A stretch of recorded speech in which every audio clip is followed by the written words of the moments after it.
안녕하세요. 저는 오늘 입시수기 발표를 맡은 사회과학대학 융합인지학과 19학번 건우건이 22기 김도희입니다. 어떤 순서로 진행되는지에 대한 안내를 먼저 할게요. 처음엔 전체적인 수시 전형과 2020학년도 논술 전형에 대한 안내를 하겠습니다. 그 후에는 실제 시험이 어떻게 출제되는지 알아보고 제가 실제 논술 공부를 할 때 준비를 어떻게 했는지 공부 방법을 말씀드린 후 여러분들에게 전하고 싶은 말을 함으로써 마무리하도록 하겠습니다. 가장 먼저 수시 전형 안내입니다. 전체에서 수시 모집 정원은 총 65%를 차지하고 있고 이렇게나 많은 전형이 있어요. 그 중에서 저는 KU 논술 우수자 전형을 통해 건국대학교에 입학하게 되었습니다. KU 논술 우수자 전형은 수시 모집 정원에서 13.3%를 차지하고 있습니다. 모집 정원에 대해 알아보았으니 이제 구체적으로 반영 비율과 새로 추가된 사항에 대해 알아볼게요. 2019년에는 논술 60%의 학생부 교과 성적이 40%로 반영되었고 수능 최저 성적은 평가 대상이 아니었습니다. 그래서 수능을 볼 필요가 없는 대신 어느 정도 내신 성적을 잘 챙겨야 했는데요.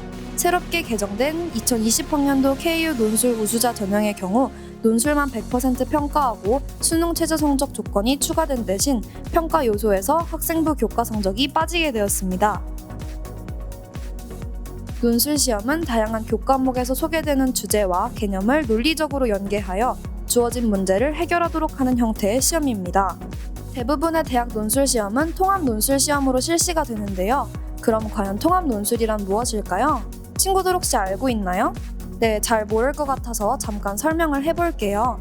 통합 논술이란 문제의 유형이 개별 교과에 한정된 것이 아니라 다양한 교과목에서 소개되는 주제와 개념을 논리적으로 연계하여 주어진 문제를 해결하도록 하는 형태의 시험입니다. 즉, 개별 교과목의 지식이나 능력을 단편적으로 평가하는 것이 목적이 아니라는 것이죠. 그렇기 때문에 무작정 형이상학적인 멋진 글을 써내라가 아니라 고등학교 교과 과정의 범위와 수준을 벗어나지 않는 선에서 시험 문제를 출제하는 것을 원칙으로 합니다. 이렇게 말로만 교과서와 연계된다고 하면 실감이 나지 않을 것 같아서 직접 보면 좋을 것 같아요. 이건 제가 실제로 풀었던 작년도 건국대학교 인문계열 논술 시험지입니다. 이렇게 제시문들이 있고 제시문들의 출처가 빨간 박스 안에 있는데요. 확대해서 자세히 살펴보도록 할게요.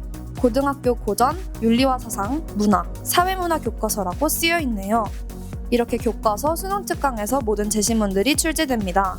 어떤 공부이든지 간에 쓸모없는 공부가 없게 되는 것이죠. 그러니 내신 성적을 평가하지 않더라도 기본적인 학교 공부를 소홀히 하지 않고 공부하는 것이 좋습니다. 논술 전형 출제 방법에 대한 안내를 했으니 실제 시험을 준비할 때 어떻게 공부해야 하는지 팁을 3가지 알려드릴게요. 가장 먼저 기출문제 풀기입니다. 여러분들 내신 시험이나 수능, 모의고사를 풀면 미리미리 기출문제를 풀죠. 논술도 그와 마찬가지입니다. 목표 대학의 기출문제를 보고 그 학교의 논술 스타일을 파악하는 것은 중요한데요. 저 같은 경우에는 건국대학교 논술을 준비하는 과정에서 학교 논술 가이드북을 참고하여 제시문들의 성향을 파악하고 답안을 함께 비교하는 과정이 큰 도움이 되었습니다. 두 번째로는 다시 쓰기입니다. 이미 풀이를 듣고 첨삭을 받은 문제라고 하더라도 원고지에 다시 써보면 또 다른 느낌이 드는데요. 이미 푼 문제인데 왜 다시 풀지? 다시 쓰는 과정인데 그게 의미가 있나? 하는 의문이 들 수 있어요.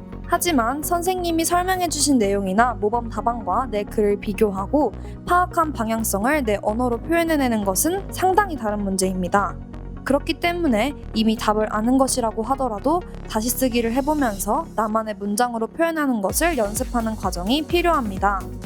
마지막으로 자신의 역량을 체크해두자입니다. 막상 시험을 보러 가면 상당히 긴장이 되고 떨리겠죠. 실제로 실전에서 긴장하거나 느릿느릿 글을 써서 답안을 최종 제출하지 못한 수험생들도 있어요. 그런 일을 사전에 방지하는 의미로 시간을 재는 연습이 저에겐 굉장히 많은 도움이 되었습니다. 1번을 풀어야 하는데 내가 이전에 연습했던 시간보다 빨리 써냈다면 여유롭게 다음 문제를 써낼 수 있고 스스로에게 좀 더 스피드를 내서 풀자 하고 당황하지 않게 페이스 조절을 할 수 있습니다. 여러분들에게 마지막으로 하고 싶은 말 차례인데요. 제가 전하고 싶은 메시지는 행동의 가치는 그 행동을 끝까지 이루는 데에 있다 라는 칭기스칸의 명언입니다. 원하는 결과를 위해 노력을 하더라도 그것을 끝까지 이루어냈느냐 아니면 도중에 중단했느냐에 따라 그 결과가 매우 달라집니다. 항상 공부를 할 때에도 마찬가지로 끝까지 끈기 있게 도전하는 친구와 도중에 포기하는 친구가 있을 거예요. 저는 여러분들이 끝까지 자신을 믿고 끈기 있게 도전하는 그런 사람이 되었으면 좋겠습니다. 끈기 있게 도전하고 이뤄내세요. 저는 여러분들을 응원하겠습니다. 감사합니다.